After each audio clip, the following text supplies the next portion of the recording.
Thank you everyone for coming. So this talk is about, as it says, it's about transition. The name is the road to full Docker-based team on basically how we moved all the IT of my company from virtual machine and bar meter servers to containers. Just a little bit words about me. I'm the CIO of Synoia, you heard about it. I do actually a lot of Docker stuff. I organize events. I teach Docker in a French university, and recently I've been certified as well. You may see my contact on the screen right behind, which is actually cut it, I'm sorry. But you can find me on Twitter, you can find me on Slack, and you have my email. If you have any questions after the talk, please get back to me and I'll be more than happy to answer any question that you have. Our agenda today is about adoption, is about transition to containers, is about IT and dev projects. I won't say DevOps, but we try to follow the DevOps culture, and most of all, it's about DevOps experience. It's about Docker experience, about how we learn to use the technology and where we failed, actually, because I'll tell you about it, we failed, and we failed a lot, and we failed hardly, and what we did to learn about it, it made things better. So before Docker, we had virtualizations, we were doing virtual machine, and we have several platforms in my company, all are based on PHP language, and we built, for each platform, we built a virtual machine. So each platform has a virtual machine, and each version of this platform has its own virtual machines. What we do later is that, going on further, we built a lot of virtual machines, like really a lot. We came from 10 to hundreds of virtual machines. I'm talking about a company these days who was like 20 devs, not more. And we have faced more issues about frameworks getting bigger and need more resources, virtual machines costing more, and at least we had budgets issue. At that time, we were just starting to use Docker as a set in boxes. We just discovered the technology and we were like, oh yeah, that's cool, so perhaps we can try it and see what we do. At that time, we had a different point of view, and what I'm going to talk about now is, I'd say, the first trial of Docker in my company. We start by an IT project. It's a monitoring solution that we had, which is basically screwed at that time. We had many issues with it. This project starts with simple rules, actually. It should be simple, it should be lightweight, it should be extendable, and it should be efficient, and most of all, because we all love Python in my team, it should be Python-based. If you see the thing, we could have called the project itself Sleep, because that's what we faced. We have a monitoring system which breaks so much time that all of my IT members had their smartphone ringing all the night long. It was a nightmare. So what we did later on is that we built something that, like this, we started thinking about microservices. We weren't really talking about Docker, but we just started about microservices. What we had is, we just started by thinking about, okay, what we have to do to make the things better. We had few issues. I won't talk much about this, what you saw on the slides. There are so many issues that we had which made us to think about, okay, virtual machines is not what we need. We need to do things differently. So, problem is, at the time, we had no skills. Docker was just something that we had on our computers. We were playing with it and nothing more. So we did what actually everyone does when they start using Docker. We start writing by our own Docker files. Who here never had to write a Docker file? Please raise your hand. All right. Who says this? Who's laughing? Don't be scared. You can, actually. Raise your hand. Please. Perhaps you should be like this guy. Yeah, seriously, we had a real issue. We started by just putting things in a container and said, let's see, it should work, it should not, we'll see. Do you see where I'm going? We started by putting these things on production, and guess what? It broke completely. We had a new production system that we built on top of Docker, where we had nearly no real skills about it, and we put it on production live, and indeed, it broke. What was wrong with it is that we faced so much problems. The first one is that we thought containers about, okay, containers are like operating systems, so let's put things inside, and we'll see how it goes. So we had a few issues that you have just right behind me. We had too many layers. 121 layers is just insane. There's no way that you can build a container with this kind of Docker files efficiently. Or if you can do that, please show me. I'll be really glad to see. In my own point of view, it's just impossible. We put a lot of libraries, a lot of tools, said, okay, let's put Vime, let's put anything we wanted, and it just blew away.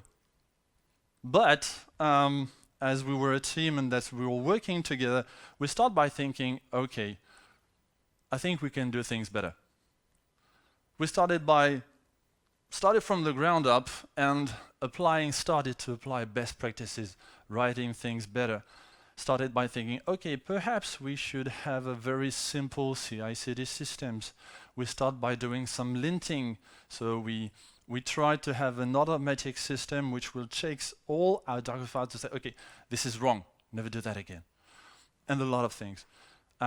This very simple diagram that you see is a very simple CI/CD that we built. We built it in a half a day, sorry. So very quickly, what we did is that, like all companies who's doing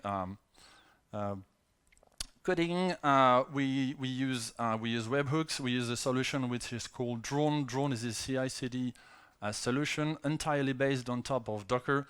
If you don't know about it, I would highly advise you to look at it. It's very efficient, it's portable, and it's doing great things with a very simple YAML file. And what we did around is that we're using a tool. I don't know if this works. Yeah, this works perfectly. We use a very simple tool which is called Adaligned. Adaligned is the linter that we used. It's doing things simple. It just crawl your Docker files and say, okay, this is wrong, fix this, fix this, fix this. Very simply. At least we pushed every images in our Docker registry, or at worst, if it fails, then we fail and we have a notification on our CI/CD system. Going from all of this, we started a version 2, as in many projects. We did actually things better. We have fewer layers, 20 is good. Actually, it's really good. We had smaller image, we had faster build time. We went from a half an hour to 5 minutes, which is actually really great. And a new thing that we discovered is that the whole system uses far less memory than before. Well, great, actually. It was efficient. And just to show you, we had built something like this. I think all of the Ubuntu and Debian fans shows where I'm going there, if you can see, is that we removed all unnecessary libraries. It's a very simple thing, and it can easily drop the size of your container by half.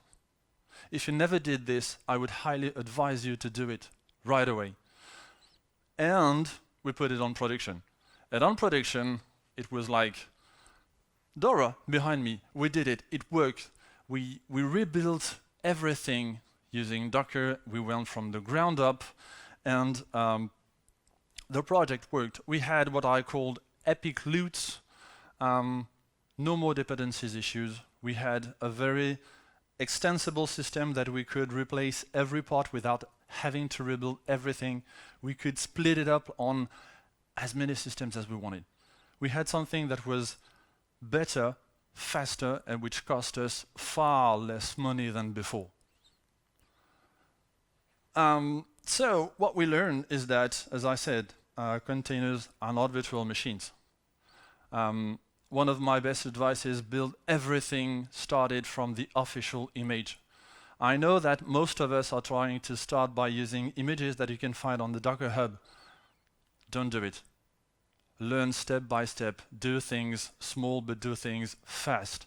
Start by using the official images, build your own images, optimize them, and then you will have something that is more efficient. If you don't have a supply chain, a CICD system, which I think it's not the case, who here never built or never uses a CICD system? Please raise your hand. Then you should start today. Definitely. At least what we found is that we started by thinking about, is Docker the right solution? We don't know, guy. Let's go. We'll see not if it's work or not. And at the end, it does the job. Network aside, we can talk about it later on if you have any question about that, but it does the job. So one of the main points of the whole process is that, is Docker really the solution that my company could use? And we did it. So going on from this, we said, okay, now we have a monitoring system which works. How could we work our developers to use the same technology? And we're going on round 2, which is, whoops, building a development stack from the ground. At this time, tools like Docker for Mac or Docker for Machine, Docker for Windows, sorry, wasn't on the wild. Who here uses Docker for Mac or Docker for Machine? Please raise your hand. Who has issues with Docker for Mac and Docker Machine? Okay, that is working perfectly.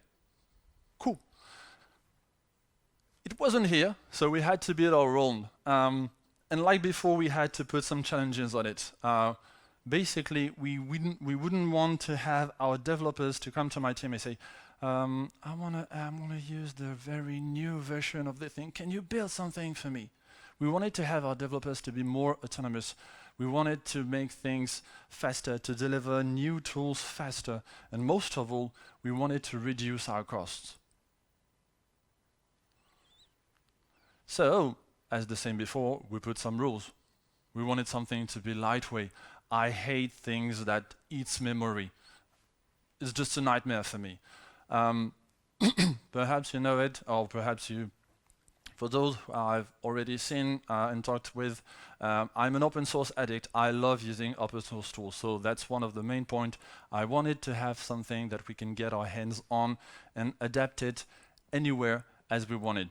I wanted to have something that is portable. I don't want to have a developer which come to me and say, I can't use your tool. I'm on the train, I'm on the bus, and I can't work.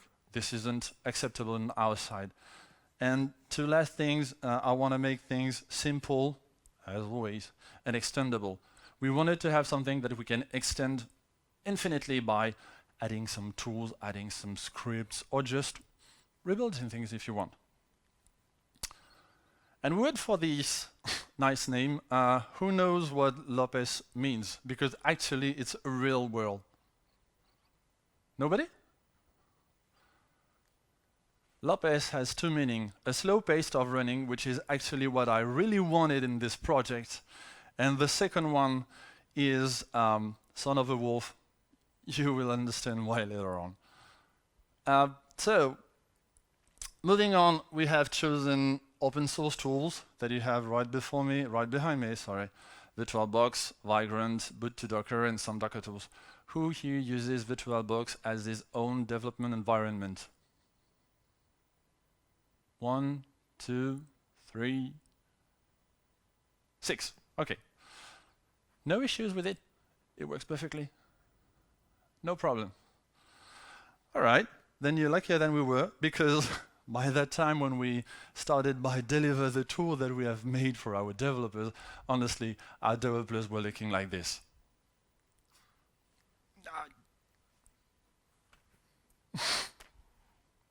This wall around behind me is really how our developers looked at our solution.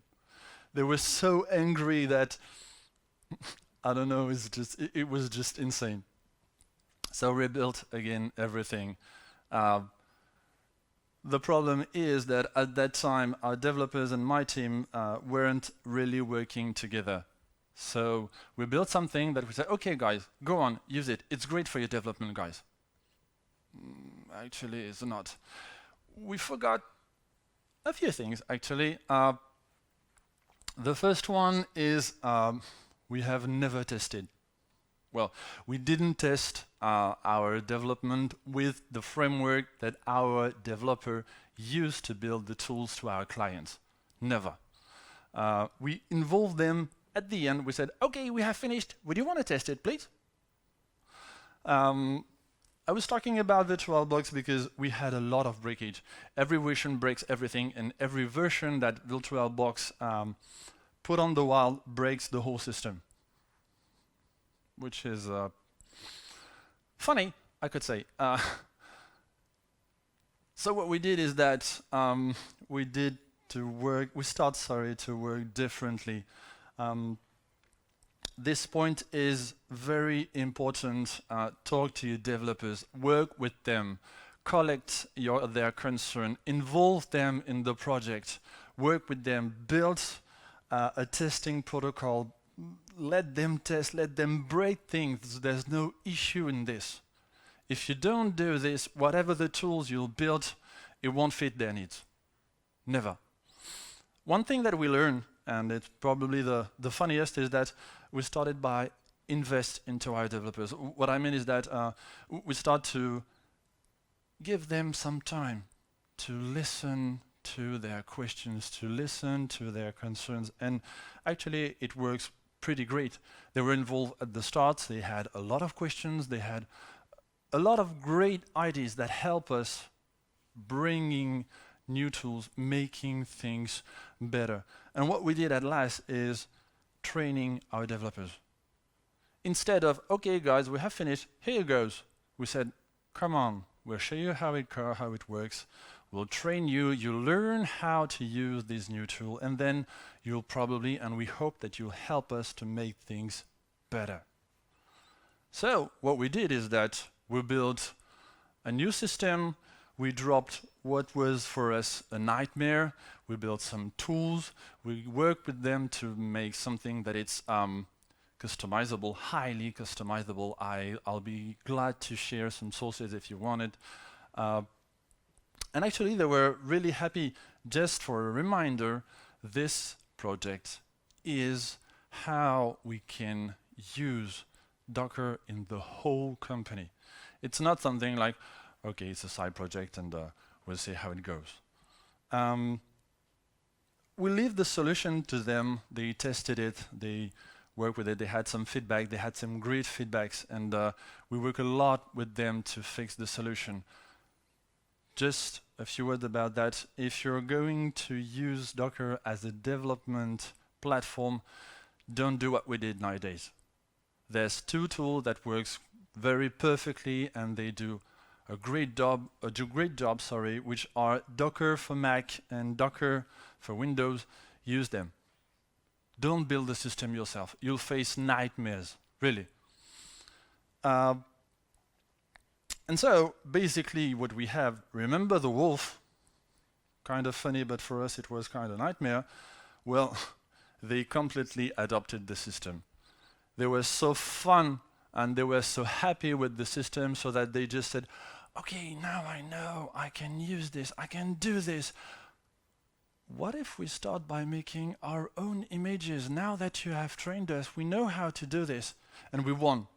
By simply doing this step, by simply involving them, we had a solution that came from the ops team slowly, and which was in the end used by the whole company. And we had some final judgments. If I may say, the final judgments would be, how can we go further on? Okay, we have a monitoring system and the monitoring system works. Great. Now we have all our developers who's using Docker technology. Awesome. What can we do next?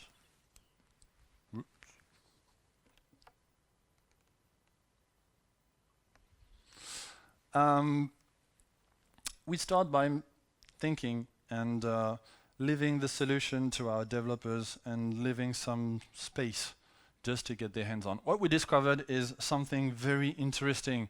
Basically, Docker was our new friend. It was the new friend of all our developers. They start by building their own images. They start by using Jenkins, Ansible. They start by building a MySQL cluster on their own system without having to rely on my team. And it was perfect. So, we started to think, okay, what if we put some of these tools in production? Who uses Docker in production? Here. 1, 2. Plain Docker, Kubernetes perhaps, Swarm perhaps. Both? Swarm, Kubernetes somewhere? Meros? No Kubernetes. Cool. You did great. Use Swarm. It's great. And we start by thinking if there are new stuff that we can do with it. And definitely we have. We are working now on a lot of new stuff around Docker as this solution has been adopted by all the teams. We start by rebuilding the staging platform. We have a very old staging platform which has been built. I won't talk about it anymore, but we're starting to refreshing, Dockerizing everything and using what we learned again, to apply all the knowledge that we had gained on this platform. We start also by trying to put a systemd application in a container. If someone have ever tried to put a systemd-based application in a container, let me tell you one thing, it's a nightmare.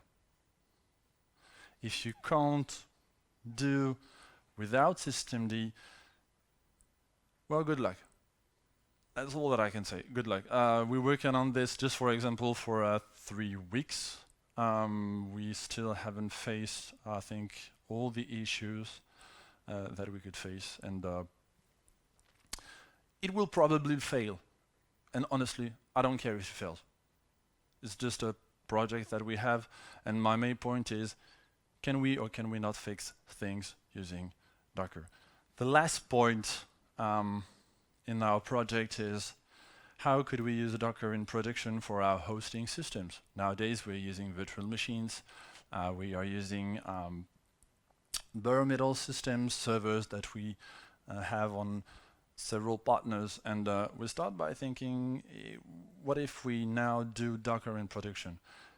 There's one thing that I highly advise you to do before ever going in production is Docker is train all the teams, not the developers, not only the ops team, not only the project manager, train them all. The more people you have who are used to the technology itself, the better the project will be, the better your project will be, and the more efficient the system you'll build will be.